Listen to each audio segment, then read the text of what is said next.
kenyataannya sekarang daya beli tinggi itu rupiahnya berapa dan daya beli rendah itu juga rupiahnya berapa. Nah, disinilah pentingnya kita punya catatan dari hasil-hasil penjualan kita di tahun-tahun sebelumnya.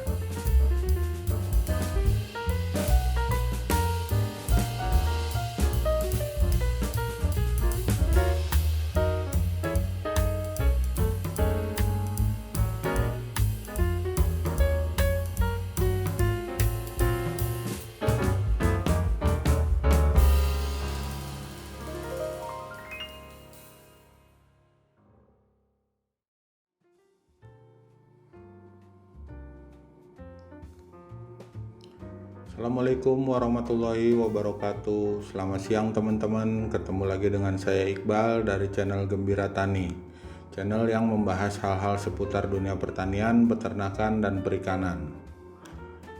Nah teman-teman, khususnya para pelaku dunia peternakan kambing domba, beberapa bulan lagi kita akan menghadapi Hari Raya Idul Adha atau yang biasa dikenal sebagai Lebaran Haji. Momen ini pastinya adalah momen yang cukup ditunggu-tunggu oleh teman-teman, karena di periode ini biasanya permintaan terhadap hewan kambing domba akan sangat meningkat, yakni dalam rangka memenuhi kebutuhan ibadah kurban. Dimana bahkan kalau kita lihat di data Google Trends 5 tahun terakhir seperti yang ada di gambar ini sekarang, kita lihat di sini bahwa pencarian kata-kata kunci domba kurban, hewan kurban, dan kambing kurban itu kita bisa lihat di sini ada kecenderungan dia meningkat pada setiap waktu tertentu di setiap tahunnya. Peningkatannya sangat drastis, sangat tinggi, berbeda dibanding hari-hari biasa. Ini menunjukkan adanya tingginya permintaan atau pencarian terhadap kata-kata kunci tersebut, baik di mesin pencarian Google ataupun di YouTube dan di sosmed-sosmed lainnya. Yang meningkat bukan hanya jumlah permintaannya saja, tapi biasanya juga harganya mengalami peningkatan. Contoh misalnya domba dewasa, yang di hari biasa dijual di pasar ternak seharga 2 juta sampai 2,1 juta, biasanya di Lebaran Haji harganya bisa meningkat sampai 3 juta bahkan lebih. Karena itu momen Idul Adha ini biasanya diantisipasi oleh teman-teman peternak dan pedagang kambing domba dengan mempersiapkan stok yang lebih banyak dari hari-hari biasanya. Tapi tahu nggak teman-teman, di antara semua kambing domba yang dicari oleh konsumen, sebetulnya yang paling banyak dicari atau pilihan favorit konsumen itu hanya kambing domba ukuran-ukuran tertentu saja atau harga-harga tertentu saja. Dan tentunya ini akan sangat penting buat kita, para pelaku peternakan kambing domba, untuk bisa memprediksi hal ini. Kambing domba favorit konsumen itu kira-kira ukuran berapa-berapa aja, atau harga-harga berapa-berapa saja. Nah, hal ini penting kenapa? Karena ketika apa yang kita sediakan bisa cocok dengan apa yang diinginkan konsumen, maka peluang terjadinya transaksi akan semakin besar. Karena itu, pada video kali ini saya akan membahas tentang cara memprediksi kelas dan ukuran kambing domba yang paling diinginkan atau paling dicari oleh konsumen, khususnya pada periode Idul Adha. Cara-cara yang akan saya berikan ini sangat mudah dan bisa langsung dipraktekkan, bahkan oleh pelaku usaha kambing domba pemula sekalipun. Karena itu ikuti terus video ini sampai selesai. Jangan lupa juga klik tombol like dan subscribe-nya kalau informasi yang saya sampaikan dirasa bermanfaat oleh teman-teman. Oke, kita langsung aja. Jadi tips pertama, cara pertama, dan ini yang paling utama di sini adalah kita harus bisa memprediksi berapa daya beli konsumen pada hari raya Idul Adha nanti. Daya beli di sini artinya berapa banyak uang yang dimiliki konsumen yang mereka siapkan untuk membeli hewan kurban. Kalau prediksi kita bisa tepat, maka kita bisa menyiapkan hewan kurban pada jangkauan daya beli mereka, sehingga peluang hewan kurban kita untuk terbeli juga akan meningkat. Ada beberapa cara yang biasa saya lakukan untuk memprediksi daya beli konsumen ini. Cara yang pertama yang biasa saya lakukan adalah dengan cara bertanya langsung. Saya biasa bertanya langsung kepada konsumen-konsumen saya di tahun-tahun sebelumnya. Yang saya tanyakan biasanya adalah tentang alokasi anggaran untuk membeli kambing domba. Saya bertanya bisa melalui pesan WhatsApp atau lewat sosmed yang lain. Saya tanyakan biasanya apakah Anda tahun ini mau kurban lagi atau enggak. Kalau misalnya mau kurban lagi, budgetnya kira-kira berapa, dan seterusnya dan seterusnya. Bertanya langsung ini juga biasanya saya lakukan kepada orang-orang yang menjadi bagian dari segmen calon konsumen yang saya targetkan. Saya pikir teman-teman juga sebaiknya punya segmen target tertentu. Bisa misalnya anak-anak muda yang akan menjadi pekurban pertama kali, atau karyawan kantor, atau ibu-ibu pengajian, atau apapun itu bisa menjadi segmen target dari teman-teman.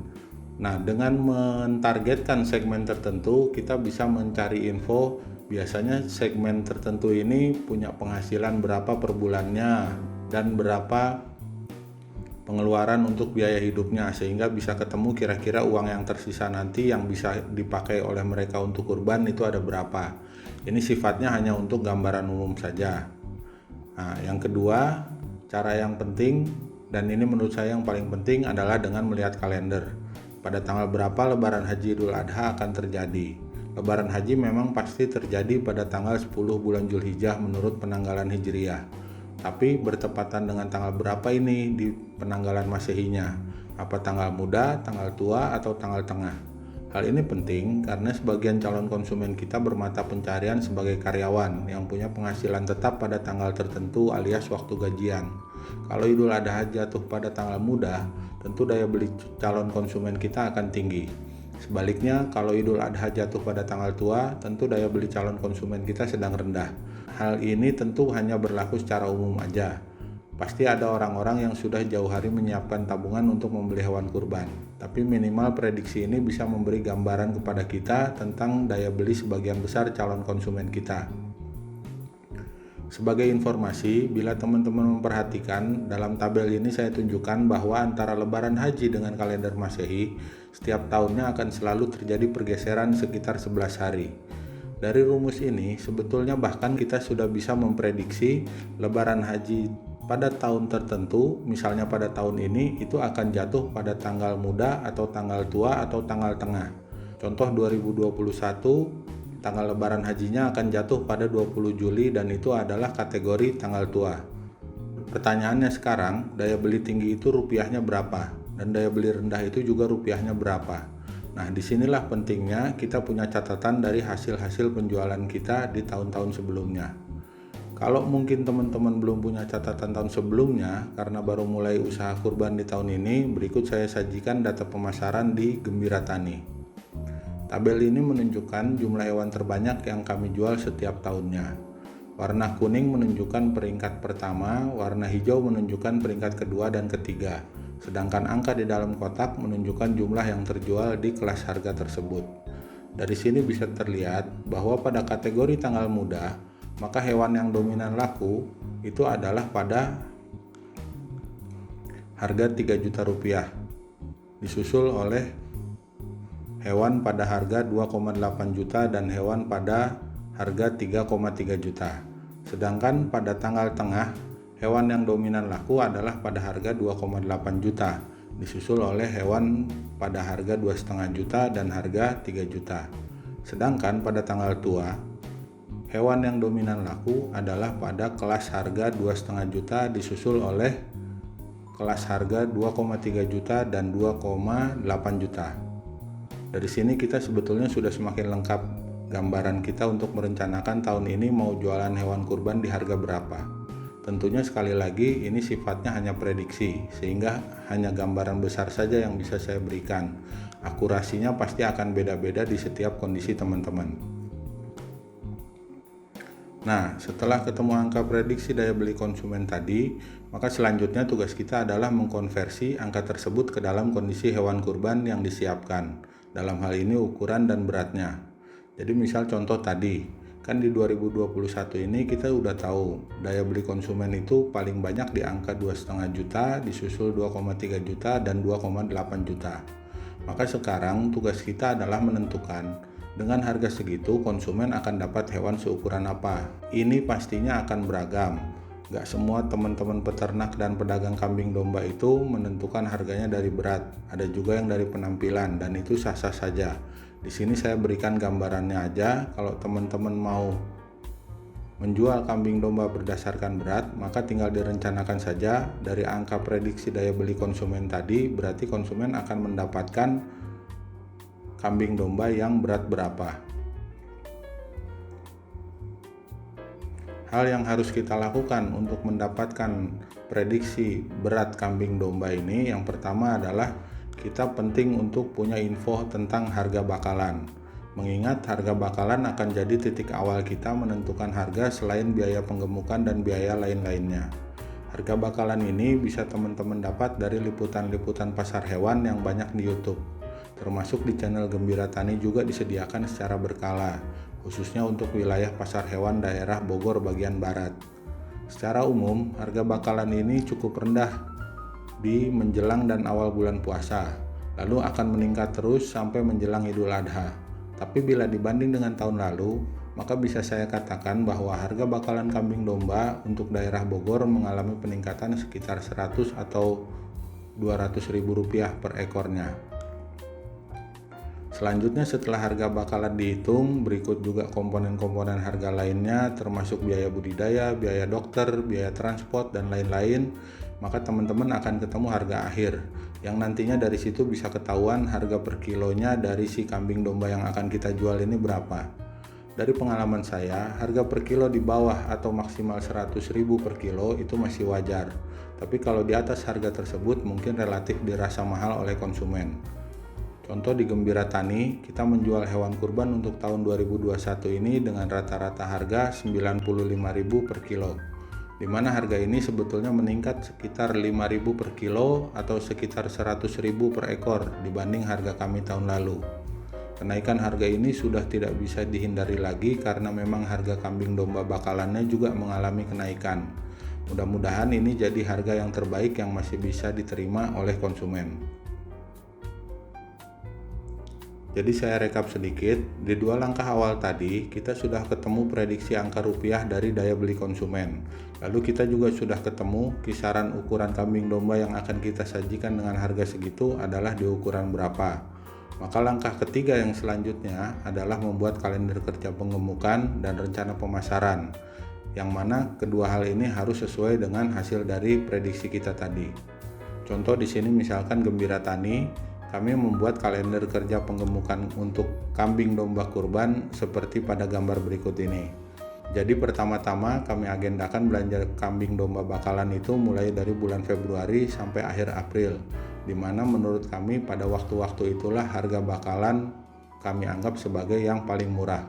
Kalau teman-teman sampai saat ini belum punya atau belum sempat punya stok bakalan, saya pikir masih bisa ada waktu untuk teman-teman mencukupinya sampai awal-awal bulan Syawal ini. Lalu selanjutnya pakan rumput. Pakan rumput kami berikan dari sejak kedatangan awal hewan ke kandang. Tujuannya adalah agar supaya hewan bisa beradaptasi sebelum berpindah ke pakan intensif, baik itu konsentrat maupun complete feed atau yang lainnya. Selanjutnya juga pemasaran. Pemasaran ini kita lakukan mulai 5 bulan sebelum Idul Adha. Hal ini tujuannya adalah supaya lebih optimal, baik di jalur offline maupun di jalur online. Saya pikir mungkin nanti tentang cara dan waktu pemasaran itu akan saya jelaskan di video-video selanjutnya. Yang terakhir adalah tentang pemeriksaan dokter hewan. Pemeriksaan dokter hewan ini sangat penting sebagai langkah preventif untuk menghindari hal-hal yang tidak diinginkan, seperti kematian ternak atau ada ternak yang pertumbuhannya atau nafsu makannya tidak optimal, supaya bisa kita antisipasi jauh-jauh hari. Pemeriksaan dokter hewan diagendakan 3 kali, yaitu pada awal periode di saat kambing domba baru datang ke kandang, gunanya untuk mendeteksi adanya ternak sakit yang kita khawatirkan bisa menulari teman-temannya. Lalu sekali lagi di tengah-tengah periode masa penggemukan. Di sini gunanya untuk kita tahu kalau ada hewan yang pertumbuhannya lambat supaya segera bisa diantisipasi. Dan terakhir, sebelum diserahkan ke konsumen, sekaligus di sini nanti mendapatkan surat keterangan kesehatan dari Dinas Peternakan Kabupaten Bogor. Sehingga ketika kambing domba diantarkan ke konsumen sudah tidak perlu khawatir lagi akan kesehatan mereka. Kira-kira demikian teman-teman penjelasan saya di video kali ini, semoga isinya bermanfaat. Kasih komentar apa yang harus kami tingkatkan di video selanjutnya. Jangan lupa like dan subscribe-nya. Terima kasih atas perhatiannya. Mohon maaf bila ada kekurangan dalam penyampaiannya. Salam sukses buat kita semua, khususnya pelaku-pelaku usaha peternakan kambing domba dalam menghadapi Idul Kurban tahun ini. Wassalamualaikum warahmatullahi wabarakatuh.